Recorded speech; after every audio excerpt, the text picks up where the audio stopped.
Valencia, I'm going to ask you first, and you're on mute right now. So, in this, since you are newly transitioning out of being an educator into building a business around continuing to educate people or advocate the activist role, what is, and you could tell us how long that you've been in this current transition, but what's the hardest part been for you right now? And do you think it would have been a little easier if we weren't in COVID times, or do you think it's been easier because everybody's on the phone and Zoom? Oh, that was such a great question. So I think the first part of the question is that I started my entrepreneurship journey in 2009.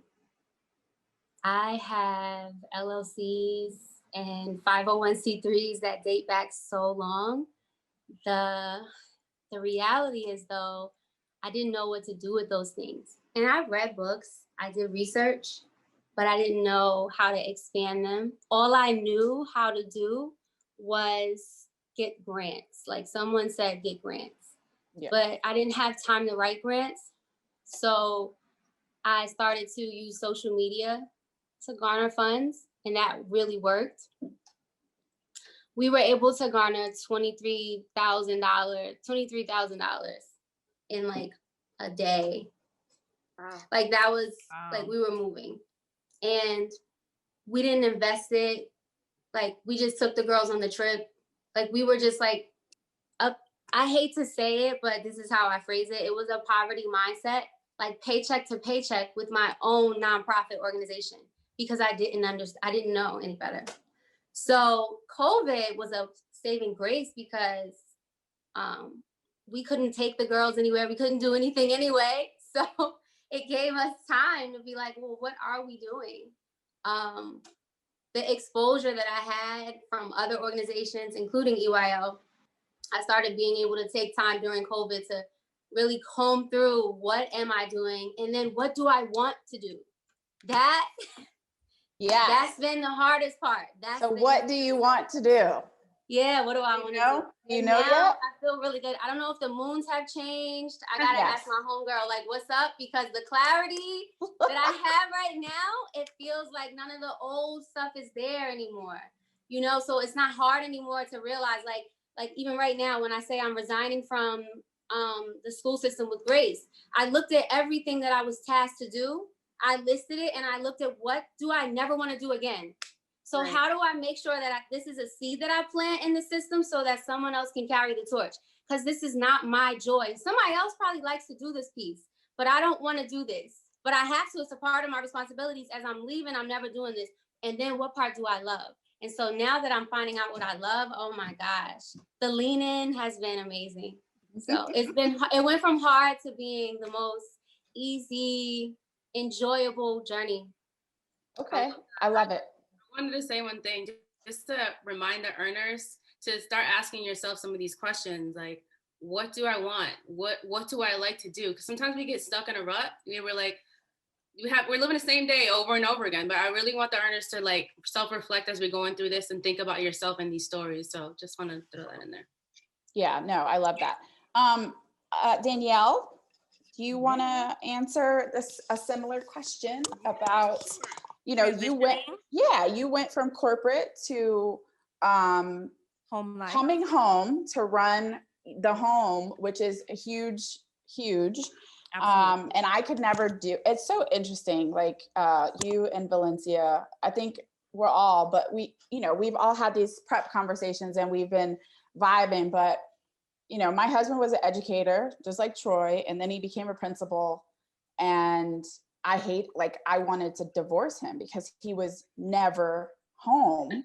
And I'm trying to build this business up in the meantime, right? And so, and truth be told, he's the better parent. So I'm always like, why are you trying to leave these kids with me? Mm-hmm. Do you want them to be crazy when they grow up? Then you need to be here to balance it out, right? So he ended up doing what you're doing once we were in a financial position to do it. So yeah, and you know, I'm gonna be totally honest. It was really hard to make the decision to leave the workforce, and because I didn't want to be judged. Because women, we're going to be judged no matter what, whether you're a working mother Absolutely. or you're a stay-at-home mother. Women, we just experience that judgment. And I think the true problem is equitable, because society is going to tell us and define like what we need to do or what we should be doing to be deemed acceptable, right? We've shifted from the narrative of, dad, fathers, husbands bring home the bacon, moms stay at home, and they bear the children and they take care of the household. We've shifted from that narrative, which is great. And then you see a lot of moms killing it in the workforce, running business, entrepreneurs. I mean, shout out to all of them on the line right here and on this panel, right?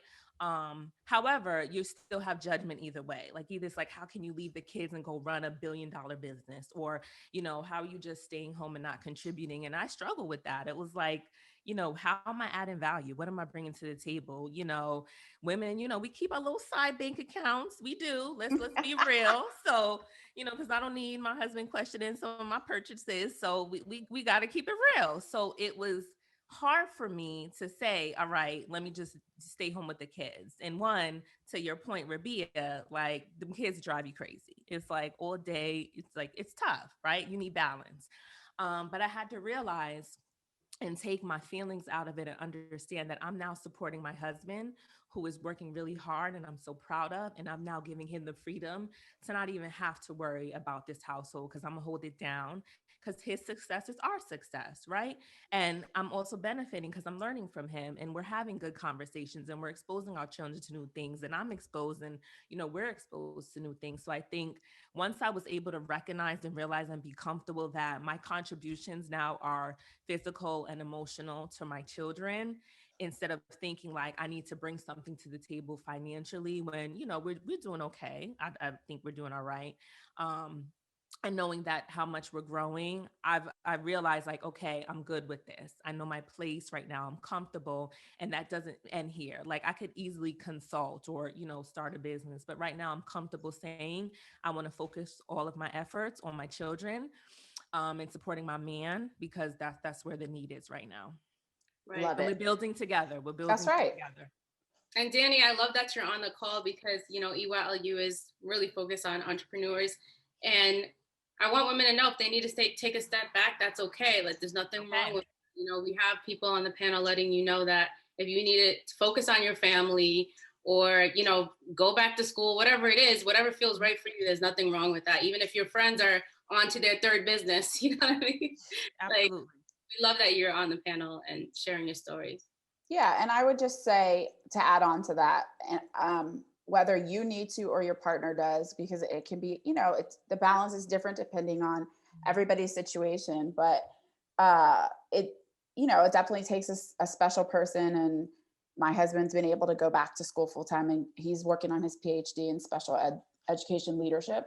So, and then he's dealing with the kids, and our youngest is 17. So I know I'm working harder, but them days when I'm just kidding. He's working super hard on his PhD, but the days when they were younger and they definitely needed somebody there, it was great to have them. So I know Troy is loving the fact that you're there, Danielle.